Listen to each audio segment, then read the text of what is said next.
It is my pleasure now to invite Jacqalynn Riley to the stage.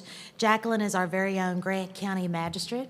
She is also very accomplished in her, I guess I'll call it regular work life, as a Human Resource Director at Proctor & Gamble. She's going to give us some pointers today on how to recruit and retain high-quality employees, which is something we're all looking for. So we appreciate you being here.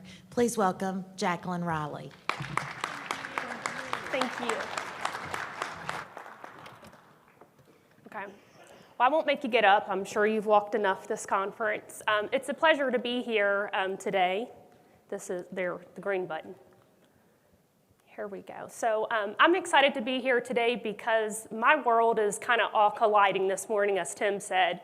As an HR professional and a magistrate, I get to speak to you about something that's near and dear to my heart, that I have spent probably the last 20 years helping leaders recruit and retain talent. And the reality is it's difficult. So this is a little bit about my life. I have many roles and want to spend a few minutes with you this morning just sharing with you some tips and tricks and strategies that don't include money, unfortunately, that have a whole lot more to do with you as a leader. So back this up. This thing is pretty active, sensitive. There we go, Jim. So I want to talk to you about workforce participation trends and the reality. Had an opportunity a few months ago to listen to an economics advisor from Northern Kentucky University, and she shared with me something that stuck rather compelling. The reality is we have a lot of job vacancies, not necessarily because we aren't advertising and recruiting and doing the right things. Some choices that we've made have directly provided the situation of less folks to recruit. And so a lot of our entry-level jobs are difficult to staff these days because younger teenagers and adults in their 20s really aren't working at the rate that many of you did when you were their age. Mostly because their families, their parents are making more money, and they're telling them, hey, focus on your academics and focus on sports. You've got the rest of your life to work. And so when you go into the grocery stores and you go into the restaurants, the reality is there are less younger folks working today because parents have kind of said, hey, it's okay, don't work. So we get to suffer the blunt of that at points and times. In addition to that, for those of you that may have children seeking college applications, another reality why we have less workforce is because those same jobs that you volunteer for versus working a part-time job, you actually get higher points on a scholarship application if you volunteer instead of actually make money. It's pretty hard, but we've created that tension point. And then in addition to that, many of you in the room likely have experienced and know folks that were very capable of continuing to work, but they chose to retire. The pandemic really prompted them to be burnt out, mask on, mask off, vaccination, not vaccination. And a lot of our older workforce said, you know what, I don't really want to deal with this, and I'm going to retire. I'm going to stay home. I'm going to raise my grandkids. I'm going to start, a hobby, and off they went to the race, and they've left the workforce. And so the higher tenured folks that have the mastery in the workforce, and then those that technically could start at the entry-level points, those folks just aren't participating anymore. So I want you to acknowledge that you've got some challenges just by pure number standpoint that we're behind the 8 ball. In addition to that, I want you to acknowledge that employees don't leave because they don't like the work. They typically leave because of the boss, because of the manager. And we'll talk a little bit about that as well. And then employees will continue to be our most important asset. And so I just want you to kind of keep those topics in mind as I dive into some of the strategies and concepts to help combat reality. We're going to talk about authentic relationships. We're going to talk about recognition. And oh, by the way, that just takes you time. In addition to connecting your employees to meaning and purpose, and then investing in them. So my colleagues in the back, you know this, you're in this little demonstration, if you will, the concepts I want to share. First, want you to think about how do you, as judge executives in this room, as magistrates that help our county employees, how do you spend time? How are you establishing authentic relationships? When you come into the courthouse in the morning, when you go and visit the road department, when you're at the animal shelter, are you taking the time to actually check in on your employees? Are you asking them how the evening went the night before? Do they have a sick child at home? Are you taking any pocket of time before you hustle into the office, start answering emails, and returning phone calls? Again, that just takes time. In addition to that, do you know what matters to your employees? Have you taken the time to have a conversation? I've not told our judge executive this, but as an HR director and professional, nothing's made me more proud than when I see kids get off at the end of the school day, off of the school bus, and come to the county courthouse because their parents are working. And a lot of times as we think about our employees, one of their stressors is childcare. And that may be getting the children to school in the morning, or who's going to take care of the child after they get off of school. And when you think about that, they may have to hire someone to get the child off the bus. But if we would know our workforce, and if we're able to pivot and maybe have an earlier start time so that the parent, our county employee, could be home to get the child off the bus, that alleviates a lot of stress. That makes a better quality worker because we've helped provide an accommodation that actually didn't even cost us any money. But because of the judge executive or the supervisor had a chance to talk to that employee and figure out how could we help you, help us retain them and then be able to take care of their family. So think about if you've got any employees that could benefit from a staggering start or stop time.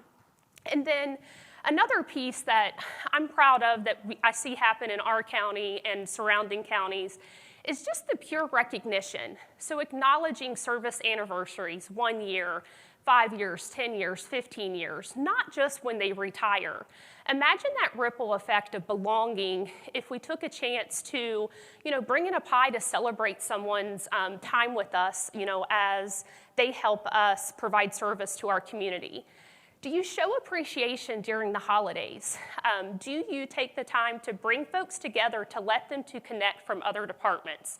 Super simple. If you want to make folks happy, feed them. And it doesn't cost that much. In addition to that, think about other incentives and ways to recognize employees, whether that's through attendance or potentially acknowledging when maybe your road department hasn't had any accidents, or maybe we haven't had any wrecked cruisers and we've kept our fleet management in a positive place. And so think about how you can incentivize some of your departments pretty much at a low cost. Another element that I want to acknowledge from a percentage standpoint is recognition truly is one of the #1 drivers of engagement. I'll touch on just a few of these. So 79% of employees departing from an organization or a company have not been recognized within the last 6 months. That's just super sad to me. Not even a thank you or taking them out for a Subway sandwich or something. 65% of folks who have left a company say they feel recognized, or they say feeling recognized would reduce their desire to job hunt. 65%, just by acknowledging your employees. So there's a couple sound bites as to why I would challenge you and motivate you to want to recognize your workforce. Another topic that I want to touch on is, I'm not sure, we've got a blank part of the screen up here, but what that's supposed to say in the white space is connecting them to meaning and purpose. And so it's never been more important to make employees feel like they belong, that they can contribute, and that they are valued. And so as judge executives, you being responsible for all of those county employees, and I think our judge does a great job with this on guiding and directing the employee, and then taking a step back and letting that worker do their thing. Give them the space and the autonomy to deliver, to complete that job, and allow them to define their own ownership. There's a lot of times where micromanagement comes into play, and it's hard, especially when you could probably do it quicker and easier and more efficient and know that it's done the right way the first time. But if we aren't investing in our employees and guiding and directing them in the appropriate way, we're not going to be able to get all the responsibilities done at the county level. And so really challenge yourself to be that leader, to show them, but then step back and let them learn so that they feel better connected to their job. Another piece that I want to chat on is truly about pulse check on your environment. And so I want you to take a step back. Some of you have been judges in your community for a long time. Some may be just starting your first term in January, and others may be just completing your first term. And sometimes we get sucked into not paying attention to our environment. And the reality is there's a lot of low-hanging fruit that you can do to motivate your current workforce in making them proud of their environment. And so, do you need to surplus? Do you have clutter hanging around? Do you have old equipment, old office furniture, old equipment at the county barn? Maybe your storage is completely chucked full because you can't put another old printer or PC in it. Take the time to adequately surplus that and clean the space. It will make your employees not as stressed. It will give them a more open space to do the work as well. When you think about anxiety and things that employees face, oftentimes we don't give credit to the actual environment that they are performing the duties in. I know for our judge executive, one of the very first things he did when he took office this term, and I'm kind of sad to even acknowledge this was reality, our break room didn't even have a sink to get the water to make coffee, and we know we need coffee to do these jobs. And, for probably a few $1,000s, basic cabinets, standard refrigerator, our county employees can now make a pot of coffee right there in the actual break room where you thought they would have been able to make it in the first place instead of going down the hall to the bathroom. And so just take a step back from those very basic things like, well, that was a duh moment. Why wasn't that done 10, 15, 20 years ago? In addition to that, really thinking about maybe you might want to have a clean day. And I know that may sound like really silly, but everyone kind of wear casual clothes, provide pizza that day, and clean up the space. Again, you'll legally probably have to surplus some stuff, but we can make cleaning fun and give them a positive environment to be proud of.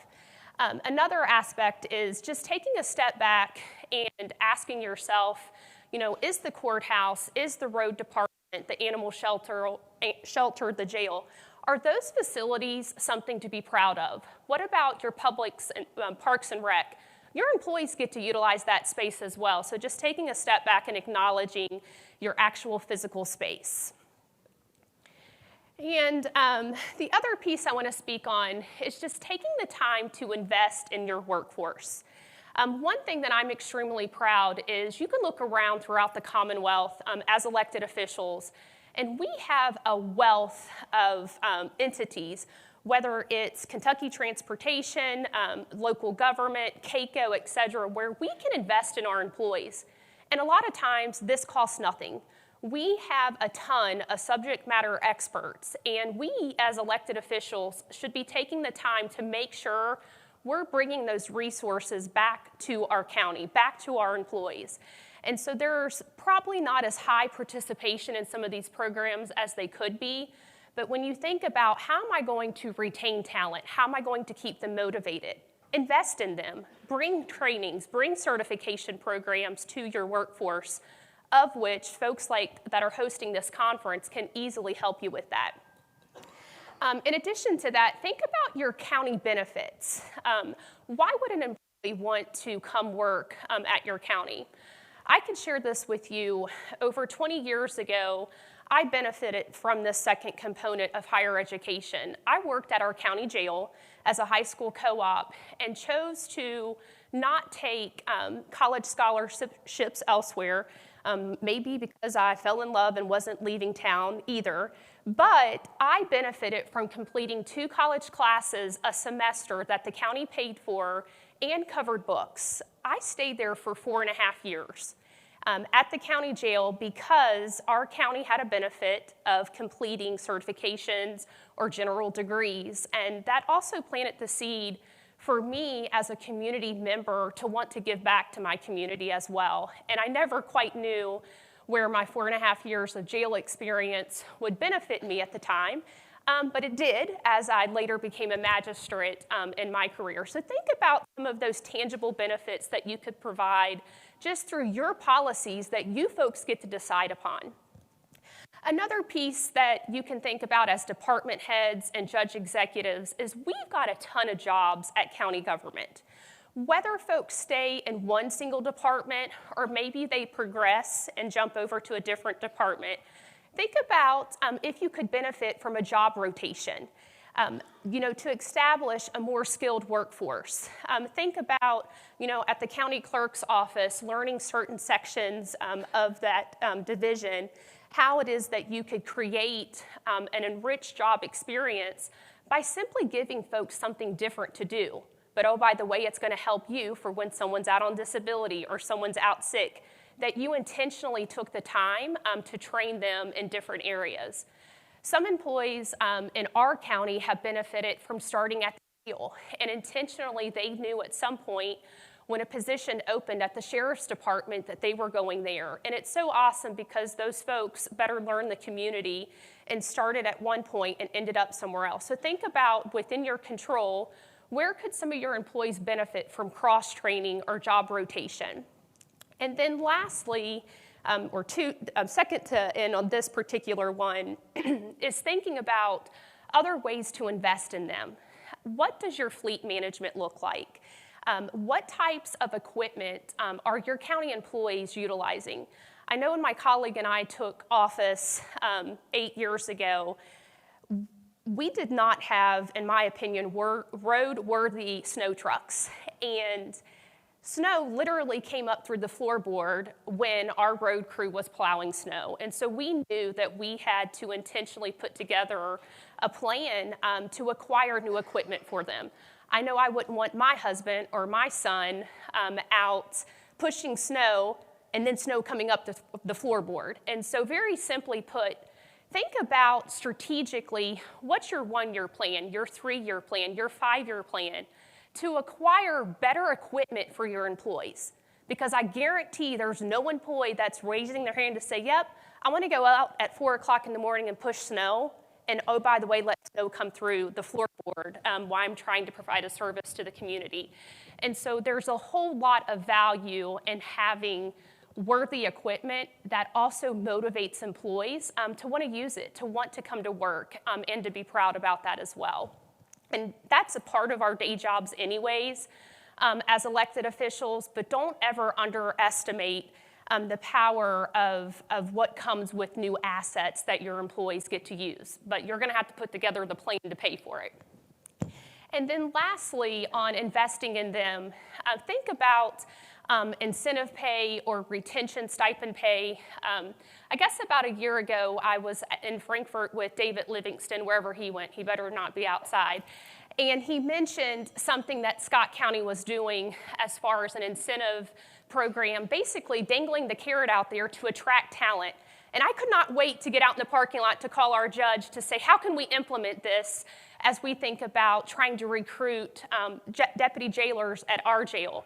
And we quickly huddled, and I know they talked about reapplying from other counties, and that's exactly what we did. We at least started with their language from their county attorney, and we were able to advertise, on social media and different places as we think about being attractive and us in county government trying to be competitive with the public sector or private sector industry, And that allowed us to be able to at least somewhat have a level playing ground when other folks have sign-on bonuses. We were equally able to provide that to folks that could take advantage of that in joining our workforce. So let me wind down here and just kind of bring this in for you, and I hope you took some notes and were able to think about some things that you may want to do differently within your counties when you go back. The reality is this isn't easy. When we think about attracting talent and retaining talent, this is constant. You're always on. It has a whole lot to do with relationships and you being intentional with wanting to invest in them and establish those authentic relationships. I also want, if there's nothing more than you leave from my speaking to you, is to truly understand and recognize that you have a whole lot more control than you think, especially those of you in this room that are judge executives. Your ability to influence and to motivate talent and to create those relationships is so powerful. Those are your employees. And don't get discouraged. Keep trying.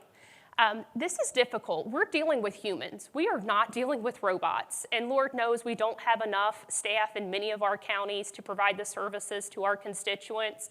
But at the end of the day, there's going to be a tomorrow. And I really hope that you stay motivated to continue to do the right thing and to continue to invest in your employees. And because at the end of the day, your employees are and will continue to be your greatest asset. They're your most important asset. And I hope that you are treating them that way.